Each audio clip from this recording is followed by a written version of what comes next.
अस्सलाम वालेकुम, आप देख रहे हैं प्रोग्राम बयानिया और मैं हूं आलिया शब्बीर। नाजरीन, मुल्क में हुकूमतें टूटती भी रही हैं और बनती भी रही हैं, लेकिन जो इस वक्त सियासी क्राइसिस है आपने शायद ही पहले देखा हो। लेकिन इन हुकूमतों को बनाने और तोड़ने के लिए जो सियासी ख़ानदान जोड़ तोड़ करता था, आज वो खुद ही ख़ानदानी और सियासी पार्टी के लिहाज से वो क्राइसिस का शिकार हो चुका है।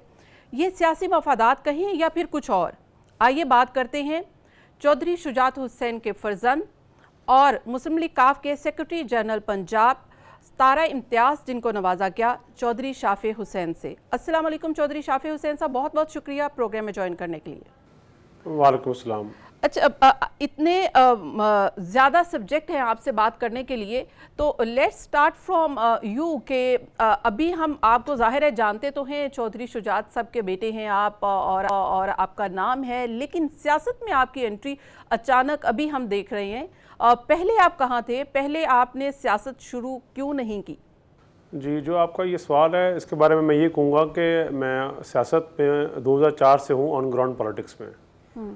और गलियों में जाना, मोहल्लों में जाना, ऑन ग्राउंड पब्लिक में जाना, मुलाकातें करनी, लोगों के जो है अंदर घुल मिल जाना, तो बेसिकली 2004 से ऑन ग्राउंड पॉलिटिक्स में हूँ।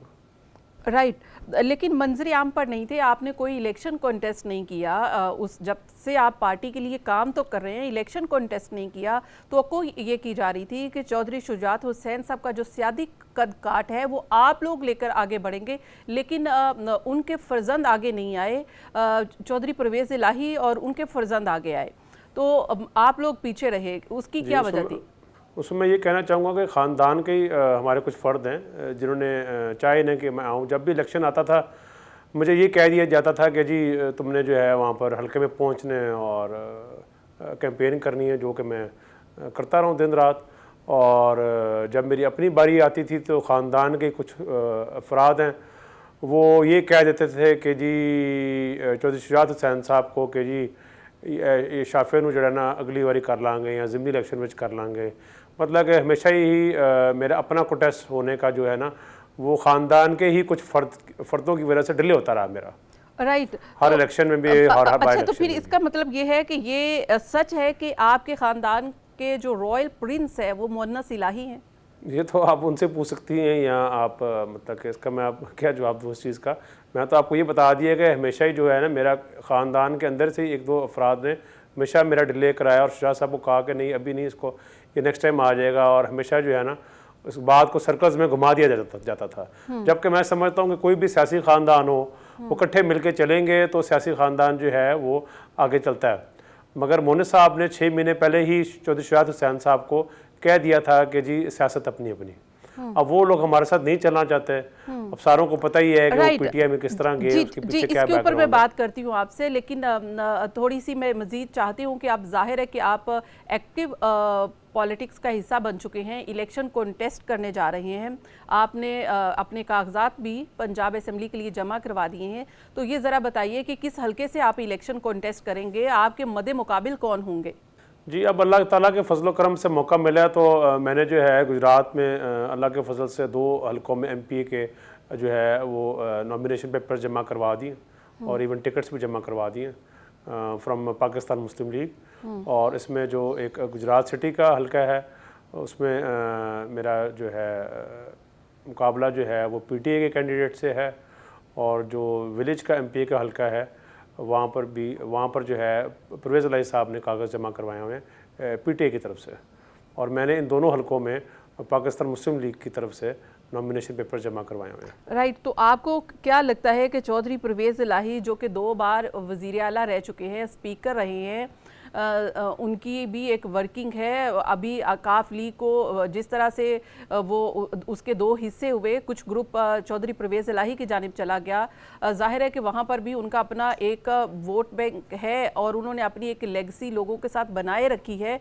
किसी ना किसी तरीके से, तो उससे आपको इलेक्शन कॉन्टेस्ट करने में मुश्किल होगी?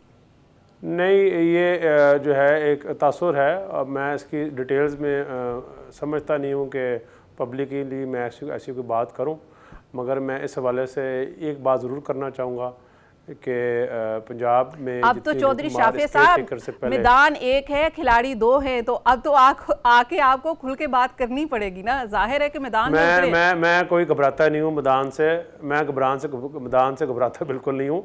दिन रात मैं भी मेहनत कर रहा हूँ, तो ऐसी कोई बात नहीं है। और मैं आपको ये बताना चाह रहा था कि जितनी करप्शन पंजाब में पिछले 3 सालों में हुई है, पंजाब की तारीख में नहीं हुई।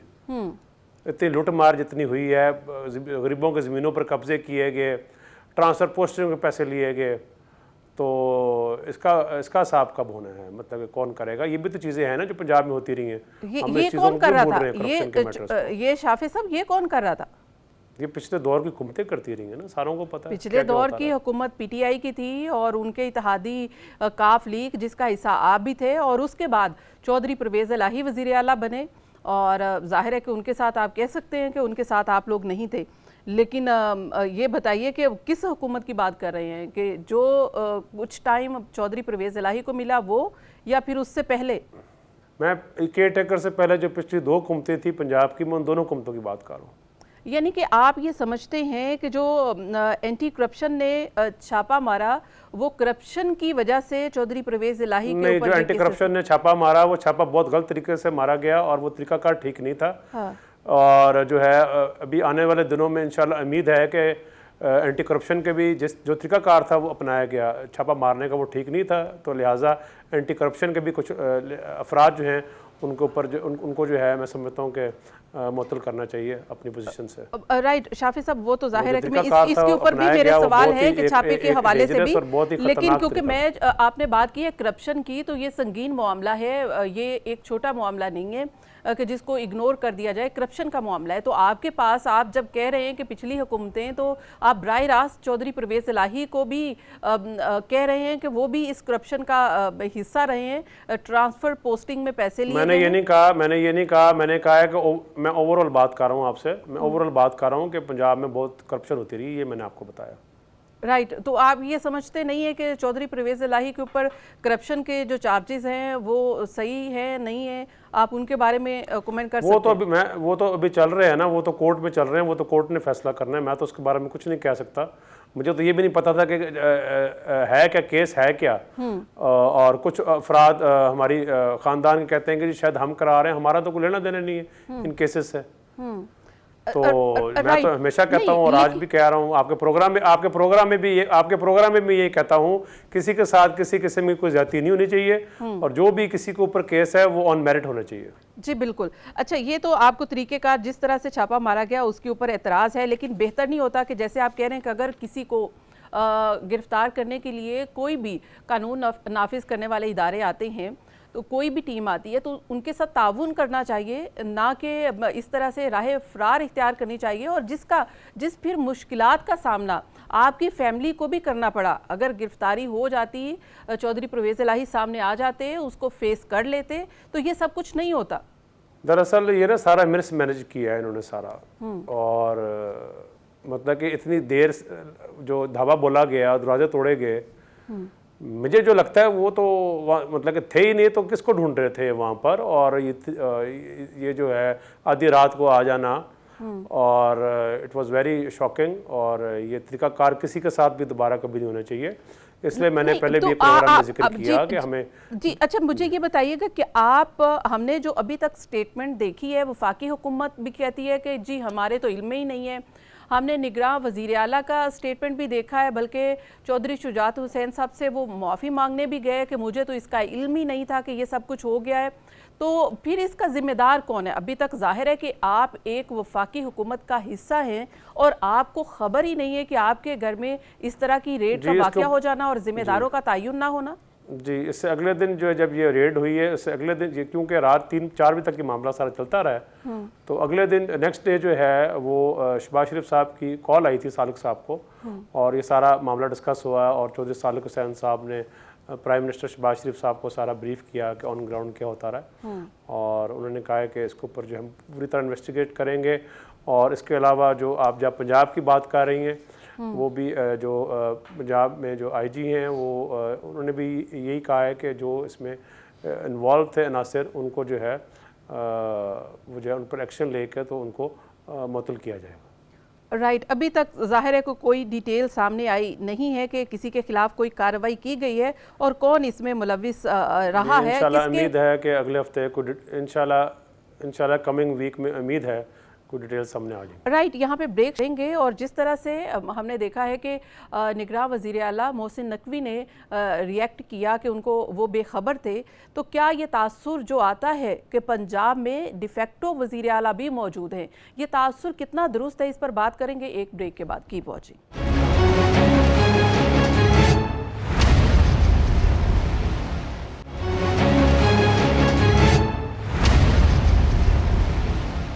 वेलकम बैक नाजरीन, प्रोग्राम में एक बार फिर से खुशामदीद। हमारे साथ मौजूद हैं चौधरी शाफे हुसैन साहब।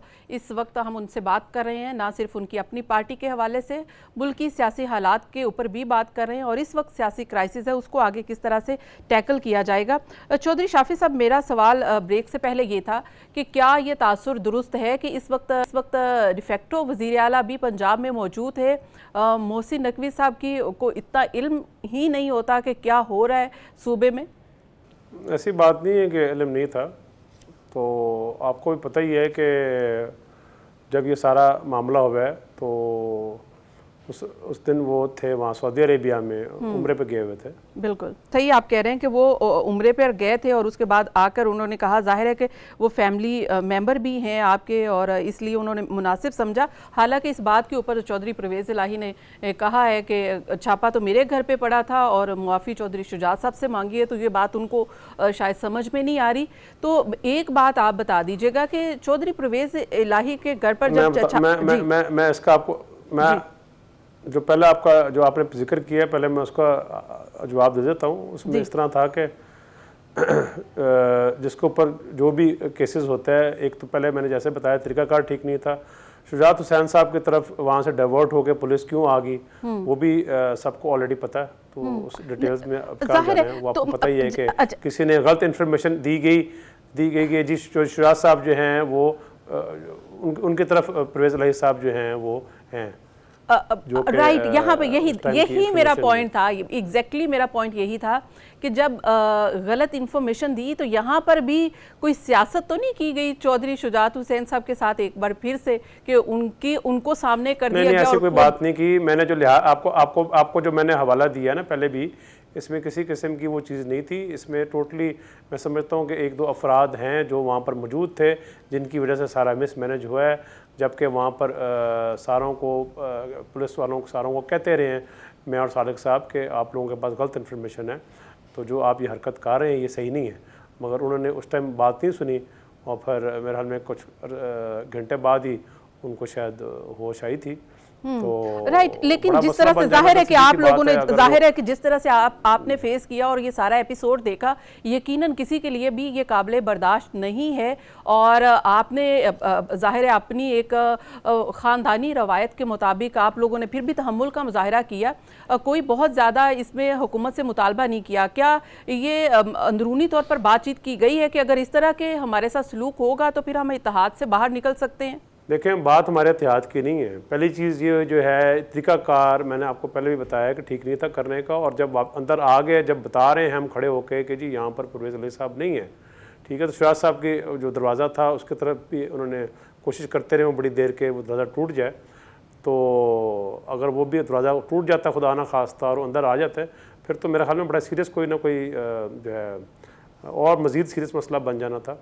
और मैंने पहले भी काफ़ी बार मेंशन किया है कि जितनी भी हुकूमतें आई हैं गई हैं, किसी ने पुलिस रिफॉर्म्स के ऊपर तवज्जो नहीं दी, तो इसके ऊपर तवज्जो देने की बड़ी ज़रूरी है। पुलिस रिफॉर्म्स के ऊपर, पुलिस की बेहतर ट्रेनिंग के ऊपर, और जो एक मैनेजमेंट सिस्टम है और जो तरीकाकार है उसको वाज़े होना बड़ा ज़रूरी है कि अगर किसी के ऊपर एंटी करप्शन के चार्जेस हैं तो उसको अरेस्ट करने के क्या SOPs होने चाहिए।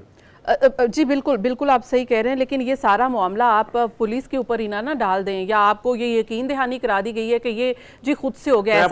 मैं पुलिस को बिल्कुल नहीं डाल रहा है, मैं तो आपको ग्राउंड रियलिटी बता रहा हूँ। ये बिल्कुल सही बात है, लेकिन किसी की मैं आपको ग्राउंड रियलिटी बता रहा हूँ। नहीं, जब हम इंफॉर्मेशन दे रहे हैं वहाँ पर उनको बता रहे हैं, सालिक साहब फेडरल मिनिस्टर हैं, वो फेडरल गवर्नमेंट का हिस्सा हैं, कैबिनेट का हिस्सा हैं, जब वो वहाँ पर जो एक दो अफराद जो दरवाज़ा तोड़ना चाह रहे थे, जब सालिक साहब खुद बता रहे हैं उनको, हाँ। तो फिर उनको जो है वो उस टाइम क्यों नहीं एक हैरानकुन बात ये है कि आप ये कहते हैं कि ये सारा एपिसोड होता रहा, आप उसको फेस करते रहे एक आम आदमी की तरह। फेडरल मिनिस्टर भी थी, हुकूमती इत्तेहाद का हिस्सा भी थे, हुकूमती इत्तेहाद का हिस्सा होने के बावजूद भी आपने किसी आला ओहदेदार को कॉल तक नहीं की कि ये स्टॉप करवाएं हमारे घर में ये क्या। रात 2:30 बज रहे थे, क्या रात 2:30 बजे किस तरह कॉल करते हैं जी? रात 2:30 बज रहे थे उस टाइम। तो अगले दिन ये जाहिर है कि 8 बजे से मामला शुरू हुआ और उसके बाद ये काफी आगे तक गया।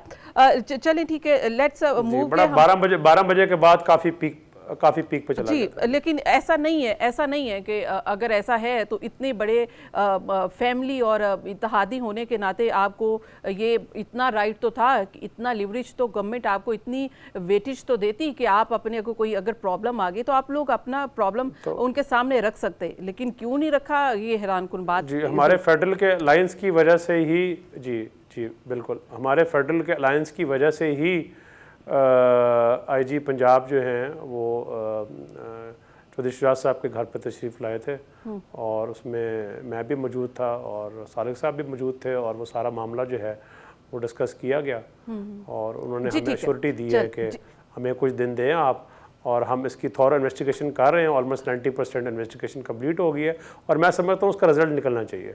राइट, ठीक है ना। मैं तो बिलीव करता हूँ कि कोई भी अगर चीज़ इन्वेस्टिगेट होती है तो उसका रिजल्ट भी निकलना चाहिए, सिर्फ मतलब कि बातों की हद तक नहीं रहना चाहिए। बिल्कुल, अगर अभी भी नाइंसाफ़ी हुई, अभी भी इंसाफ ना मिला एक फेडरल गवर्नमेंट का पार्ट होते हुए भी, तो क्या लाइन ऑफ एक्शन होगा आप लोगों का?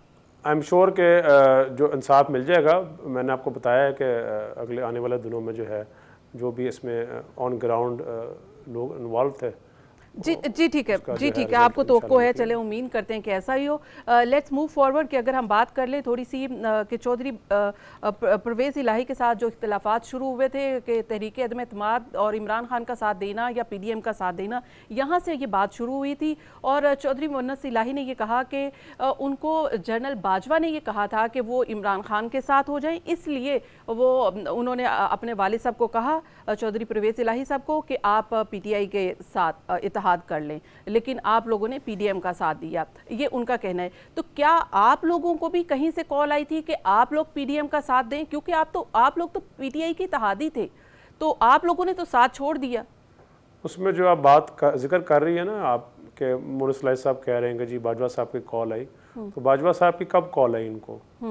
जब वो चौधरी शुजात साहब के घर से परवेज़ इलाही साहब और मुन्नस साहब जा रहे थे बनी गाला, तो शुजात साहब ने दोनों को 3 बार कहा कि हमने वादा कर लिया हुआ है PDM से, और परवेज़ इलाही साहब को शुजात साहब ने कहा कि आपके कहने के ऊपर ही मैंने सारों को मनाया है, नवाज शरीफ साहब को भी मनाया है कि आपको सपोर्ट करें और आपको CM बनाएं पंजाब का। तो आपने अब वहाँ जा रहे हैं आप बनी गाला, तो वहाँ पर अगर खान साहब ने कहा ऑफ़र दे दी आपको, तो आपने वो ऑफ़र एक्सेप्ट नहीं करनी, आपने ये कहना है कि मैं पार्टी के साथ डिस्कस करके फिर मैं बताऊंगा। तो शुजात साहब की इन्होंने बात नहीं सुनी, ये वहाँ गए हैं और वहाँ पर जो है इमरान खान साहब को इन्होंने कहा कि ठीक है आप मुझे ऑफ़र कर रहे हैं CM की, तो मैं ठीक है आपकी तरफ बन जाता हूँ। और दूसरी तरफ जो है घर पर जो है वो लोग वेट कर रहे थे कि जी परवेज़ साहब अभी होके आते हैं, इसलिए कि इन्होंने जाने से पहले कहा कि मैं बनी गाला जा रहा हूँ और मैं इमरान खान को टाल कर तो आ रहा हूँ वापस। तो बजाय इसको टालने के वो वहीं उनको यस कर दिया, और जितने भी शुजात हुसैन साहब ने जितने भी पार्टी के लीडरान को मनाया हुआ था कि परवेज़ इलाही साहब CM बने, वो बड़े हैरान परेशान हो गए कि जी हमारे साथ इन्होंने कुछ घंटे पहले दुआए खैर की है और दुआए खैर के कुछ ही घंटे बाद जो है किसी और को जाकर ज्वाइन कर लिया। राइट, ये सारा मामला। मेरा एक और सवाल इसके साथ ज़िम्नी ये था कि क्या आप लोगों को भी कोई कॉल आई थी कि आप लोग भी PDM का साथ दें? नहीं, बिल्कुल नहीं, बिल्कुल कॉल नहीं आई थी। जी राइट। अच्छा, ये चौधरी परवेज़ इलाही जब आप जाहिर है कि पार्टी से अलग हो गए हैं, अब तो उन्होंने PTI ज्वाइन कर ली है, इससे मुस्लिम लीग काफ को क्या सियासी तौर पर नुकसान हुआ है? सही बात बताऊं कि लोग ऐसे भी हैं कि जो बिल्कुल उनकी जो है मतलब कि माशरे में मेरा ख्याल है कि इज़्ज़त नहीं है, और उन लोगों के लिए मैं 1 2 3 और लफ्ज़ भी हैं वो भी यूज़ किए जा सकते हैं। बहरहाल एक होता है ना कि पार्टी में जो आप कहेंगे कि जी कुछ ऐसे लोग हैं कि अगर उनका जाना ही बेहतर होता है, इसलिए कि वो जो हैं रह के भी जो हैं उन्होंने क्या किया, चौधरी शुजात हुसैन साहब की जो पिक्चर्स लगी हुई थी मुस्लिम हाउस में वो उतारी गई। तो इस तरह लंबी चौड़ी लिस्ट है। तो ऐसे लोग जो चौधरी शुजात हुसैन साहब की इज़्ज़त ना करें, जिनकी वजह से पार्टी आगे गई है। चौधरी ज़हुरुल्लाह शहीद साहब के बाद हमारे ख़ानदान में चौधरी शुजात हुसैन साहब ने ही हमारे ख़ानदान की वो सियासत को आगे लेकर चले, और इन्होंने इवन अपने बच्चों की कुर्बानियाँ भी दी ताकि जो है एक दूसरे ख़ानदान की साइड को जो है वो भी आगे लाया जाए, और सारों को इन्होंने कोशिश की शुजात साहब ने कि इकट्ठे लेके चला जाए। अब वो इकट्ठे नहीं चलना चाहते। तो मैं समझता हूँ ये सब कुछ हो गया, जाहिर है कि आप लोगों ने अपना सियासी बेनिफिट देखा या अपना वादा देखा। एक और चीज़ बताना चाहूँगा आपको। जी जी करना चाहूँगा मैं कि हम जो है डिस्ट्रिक्ट वाइज जो है वो मीटिंग्स कर रहे हैं, और पार्टी को हम रीऑर्गेनाइज कर रहे हैं, और नए सिरे से जो है वो तंजीमें बना रहे हैं, और अपने मुख्तलिफ कैंडिडेट्स भी पंजाब में जो है पाकिस्तान मुस्लिम लीग के जो है वो हमने खड़े किए हैं, और मज़ीद और इस पर हम वर्किंग कर रहे हैं। जी बिल्कुल, ये ऐसा हो गया, ये पहली बार नहीं हुआ। जाहिर है कि चौधरी बरादरान में ये पहली बार हुआ है, लेकिन इस तरह से बहुत सारे सियासी ख़ानदान होते हैं कि अपने अपने सियासी मफादात के तहत फ़ैसले कर लेते हैं, और जो कि चौधरी परवेज़ इलाही ने किया। लेकिन क्या उसके बाद वापसी का रास्ता नहीं बचा था, या वापसी के लिए कोई कोशिशें नहीं की गई कि उनको PTI ज्वाइन करना पड़ी? शुजात साहब ने बड़ी कोशिश की, चौधरी शुजात साहब ने बड़ी कोशिश की कि वापसी का रास्ता हो जाए। उन्होंने बड़ी कोशिश की कि किसी तरह यूनाइट होकर किसी तरीके से चला जाए, मगर वो उन्होंने नहीं, आगे से कोई अच्छा पॉजिटिव रिस्पांस नहीं आया। मतलब कि जब भी कोई इस चीज़ को जो है सुलह की तरफ लेके जाना चाहता था, तो दूसरी साइड से हमेशा ये जवाब मिलता था कि जी इनसे क्या बात करनी है, इन्होंने तो डॉलर ले लिए। मतलब कि इस तरह की ज़ुबान इस्तेमाल की जाती रही, जिसका हमें तो बड़ा ही दिली अफसोस होया। राइट, तो क्या डॉलर लिए थे वाकई? ये मैं तो बड़े हंसी आती है मुझे जब कोई इस तरह की बात करे। राइट, यहाँ पे ब्रेक करनी है। चौधरी शाफिज़ साहब हमारे साथ हैं। ब्रेक के बाद जब हम वापस आएंगे तो मज़ीद भी बात करेंगे मुल्क की सियासत और आइंदा आने वाले इंतखाबात के हवाले से, लेकिन एक ब्रेक के बाद कीप वॉचिंग।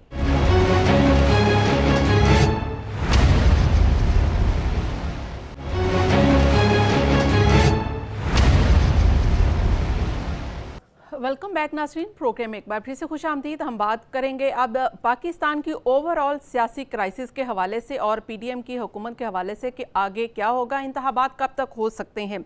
शाफी साहब, एक तो सबसे पहले ये बताइएगा कि इस वक्त मुल्क में बहुत बड़ा सियासी क्राइसिस है, और ऐसे में चौधरी शुजात हुसैन साहब का हमेशा से ही रोल रहा है कि वो ऐसे क्राइसिस पर अपना कोई ना कोई रोल प्ले करते हैं। ऐसे में इस वक्त उनका कोई रोल नहीं है, हालांकि वो हुकूमत में हैं, इत्तेहादी हैं, PDM का हिस्सा हैं, लेकिन इसके बावजूद भी उनका कोई रोल नज़र नहीं आता। क्या हुकूमत अभी या PMLN या पीपल्स पार्टी अभी किसी की सुन नहीं रही है, या उनको इल्म नहीं है इस क्राइसिस का? ये आपको पता नहीं किसने इन्फॉर्मेशन दी है कि रोल नहीं है। बिल्कुल रोल है, एज पार्टी प्रेसिडेंट बिल्कुल रोल है, और चौधरी शुजात हुसैन साहब काफ़ी बार कह भी चुके हैं, और कुछ मीटिंग्स में भी वो कह चुके हैं कि जो इलेक्शन है वो MP MNA का एक ही टाइम पर होना चाहिए, और आपस में बैठ के पार्टीज़ को जो है वो डिस्कशन करना चाहिए। शुजात साहब ने अब भी और पहले भी और हमेशा भी हमें यही कहा है कि सारी पार्टीज़ को मिल बैठ के जो है वो फैसले करने चाहिए, वरना ये तसादम की तरफ चीज़ें चली जाएंगी मज़ीद, और इसमें सारों को नुकसान होएगा। पर राइट, ये आपके पास गलत इन्फॉर्मेशन है कि इन्वॉल्व नहीं, वो पूरी तरह उनको हर चीज़ के जी बिल्कुल क्लियर हो गया है। इसमें आपके जो तारिक बशीर चीमा साहब हैं, मुज़ाकरात का हिस्सा भी हैं, वी नो बेटर, लेकिन ज़ाहिर है कि मज़ीद क्लैरिटी के लिए, इसको आगे जानने के लिए कि ये ज़रूरी था कि मैं आपसे ये सवाल करती, लेकिन इसको अगर आगे लेकर चलें कि PDM फिर क्या चाह रही है कि इलेक्शंस अगर इस कदर क्राइसिस है, चीनी वज़ीर ख़ारजा आते हैं, वो कहते हैं कि सारी सियासी जमातें खुदारा बैठ जाए साथ में और इस क्राइसिस से निकलें ताकि कोई मईशत को बेहतर किया जा सके, कोई मुल्क में सरमायाकारी आ सके। लेकिन ये सियासी जमातें या ख़ासकर PDM जो इस वक्त इनिशिएटिव ले सकती है, एक डिमांड है इलेक्शन अनाउंस करना, 2 महीने बाद में क्या, 2 महीने पहले क्या, तो ये इतनी बड़ी कोई डिमांड है नहीं जिसको वो मानना नहीं चाह रही। क्या वजह? देखें, काफ़ी हद तक तो इस पर इत्तेफाक हो ही गया है कि इलेक्शन जो हैं वो MPA का और MNA का एक ही टाइम पर होना चाहिए। ठीक है, अब गवर्नमेंट का जो टेन्योर है वो अक्टूबर तक है, तो मैं समझता हूँ कि ये इस फैसले ना जितना डिले हो रहा है फैसला, उतना इकॉनमी के ऊपर भी इफ़ेक्ट हो रहा है। और जब तक ये चीज़ें स्टेबल नहीं होती, कोई फॉरेन इन्वेस्टर भी फिर आने के लिए तैयार नहीं है। एक बार ये चीज़ें जो हैं स्ट्रीमलाइन हो जाएं, पता लग जाए कि जी इलेक्शन फ़लाने मंथ में होने हैं, तो मेरे ख्याल में कि वो इकॉनमी के लिए, पाकिस्तान की मैशत के लिए बड़ा बेहतर हो जाएगा। एक पिक्चर ओवरसीज़ इन्वेस्टर्स को भी क्लियर हो जाएगी कि यहाँ पर कुछ स्टेबिलिटी आ गई है। तो एक मंथ जो है इलेक्शन का मेरे ख्याल में वो डिसाइड करना चाहिए। और एमपी एमएनए का एक ही टाइम पर होना चाहिए, वरना बड़ी कन्फ्यूजन रहेगी। राइट, डेट पर जाहिर है कि एक डेट पर इत्तेफाक नहीं हो रहा, पहले बाद में कब होना है इस पर इत्तेफाक नहीं हो रहा। लेकिन एक चीज़ हमेशा से चौधरी शुजात साहब बांप लेते हैं कि आगे का मंजरनामा क्या होगा, और बहुत सारी ऐसी बार हुआ है कि उन्होंने जो जो कुछ मेरे साथ बात की है नशिस्त में वो ऐसा ही हुआ है। तो अभी उनकी क्या राय है, या आप भी उनके साथ जाहिर है कि वक्त गुजारा है, सियासत सीखी है आपने उनसे, आपकी बसीरत भी क्या कहती है कि पाकिस्तान में इलेक्शंस कब हो रहे? ये इलेक्शन जो है अक्टूबर में इसका टेन्योर ख़त्म होना है, और मैं समझता हूँ इलेक्शन जब भी होने हैं तो एमपी एमएनए का एक साथ ही इलेक्शन होना चाहिए। मगर अभी तो ये सूरत हाल है ना कि आप किस तरह कहेंगे सिंध असम्बली को कि जी इलेक्शन पहले कराएं या बलूचिस्तान असम्बली को, तो टेन्योर ख़त्म होने पे ही हो जाए बेहतर है, ताकि कोई कल को ये भी ना कहे कि जी हमें टाइम पूरा नहीं दिया गया। तो ये रोज़ाना एक ही बात चल रही है इलेक्शंस के हवाले से। देखें ना, अगर पहले हो जाते हैं पंजाब के, और इसमें अगर पीटीए को सीटें कम आती हैं, पीटीए की धांधली हुई है, तो बेहतर नहीं है कि, और कन्फ्यूजन बड़ी रहेगी फिर एमएनए के पॉइंट ऑफ व्यू से भी। तो जिस तरह एमएनए एमपीए का हमेशा से एक ही टाइम पर इलेक्शन होते थे, उसी टाइम पर होना चाहिए।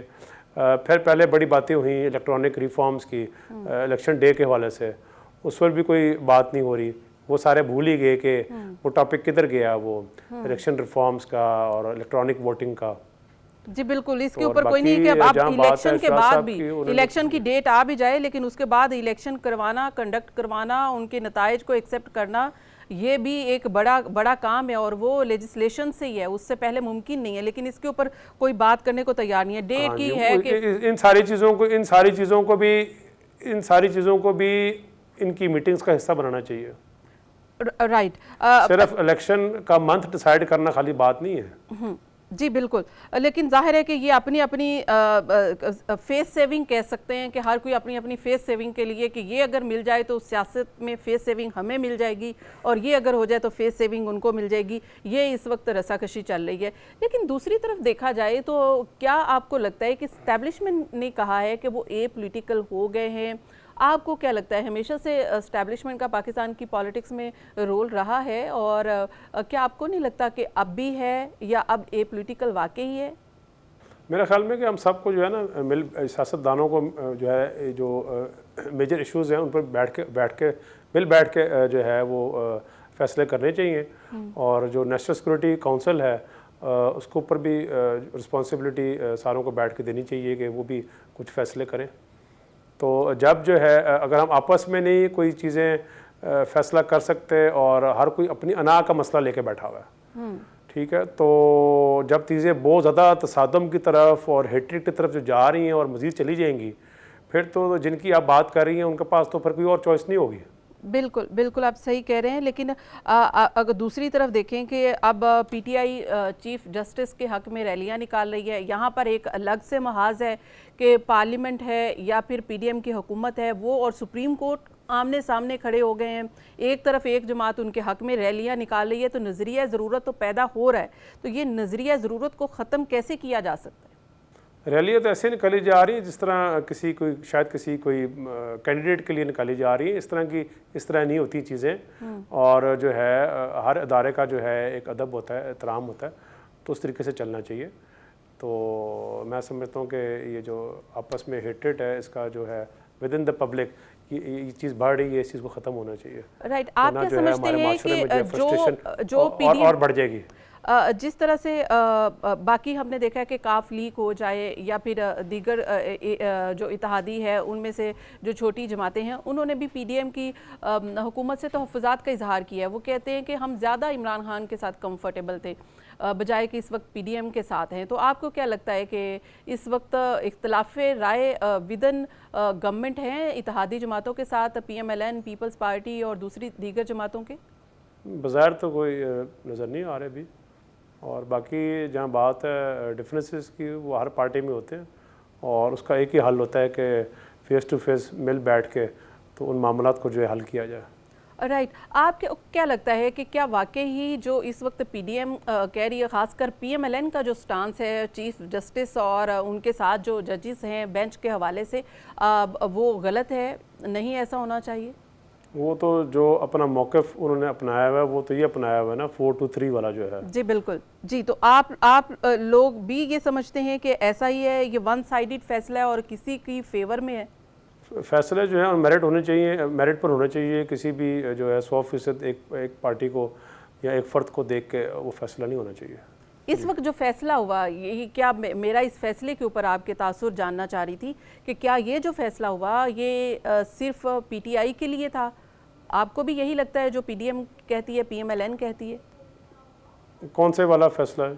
ये जो तो चल रहा है ना मामला, इलेक्शन करवाने 14 मई के इलेक्शन फौरी करवाने के बेंच जो है वो फुल कोर्ट बनना चाहिए, चाहे वो प्रैक्टिस एंड प्रोसीजर बिल के हवाले से हो, चाहे इंतखाबात करवाने के हवाले से हो। तो आप बड़ा ज़रूरी मामला है जी, बहुत सीरियस जी बड़ा सीरियस मामला है ये जो चल रहा है इस वक्त। तो ये ऑब्वियसली फुल कोर्ट होना चाहिए इसके ऊपर, इसमें तो कुछ शक नहीं। आप लोगों का भी यही मुतालबा है? अच्छा, दूसरी जानिब हम देखते हैं कि अगर बिल्कुल हमारा भी यही है जी, फुल कोर्ट होना चाहिए, बिल्कुल होना चाहिए।